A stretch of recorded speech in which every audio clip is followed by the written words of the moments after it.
নমস্কার বন্ধুরা, আজকে বানাবো পুলি পিঠা। পুলি পিঠাটা বানানোর জন্য এখানে নারকেল কোড়া আর অল্প পরিমাণে গুড় দিয়ে একসাথে মিশিয়ে নেব। মিশানো হয়ে গেছে, এখন একটু হালকা আছে এইটাকে ক্ষীরের মতো করে বানিয়ে নেব। এই দেখুন ক্ষীরটা সুন্দরভাবে হয়ে গেছে। এখন হলো পুলি পিঠা বানানোর ডোটা বানাতে লাগবে। পুলি পিঠার ডোটা বানানোর জন্য আমি আগেই এখানে 3 কাপ পরিমাণে চাউলের গুঁড়ো আগেই দিয়ে দিয়েছি। দিয়ে হালকা আছে এটা চুলায় কিছু সময় জল দিয়ে লাড়িয়ে চাড়িয়ে একটা ডো বানিয়ে নেব। যেভাবে ডোটা তৈরি হয়ে গেছে, এখন সবগুলো ডোকে একটা একটা করে বলের আকৃতি দিয়ে নিয়েছি। এখন এই বলগুলো নিয়ে হালকা হাতে চাপ দিয়ে মাঝখানে আগের থেকে বানিয়ে রাখা ক্ষীরটাকে ভরে দিলাম।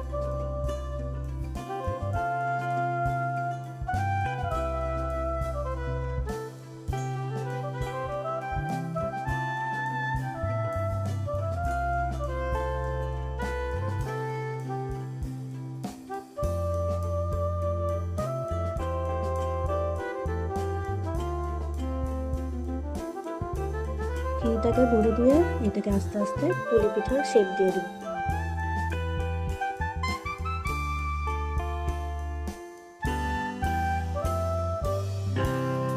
এই দেখো কি সুন্দরভাবে হয়ে গেল একটা।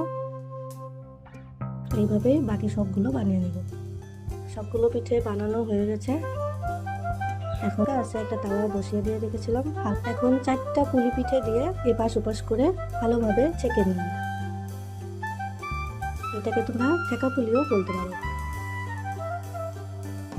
এভাবেই আমি বাকি সব পুলিও ছেঁকে নিয়েছি। এই পুলিটা গরম গরম খেতে খুবই টেস্টি হয়, একবার বানিয়ে দেখবেন। দেখা হবে নতুন কোনো রেসিপি নিয়ে। Like, share and subscribe. Thanks for watching.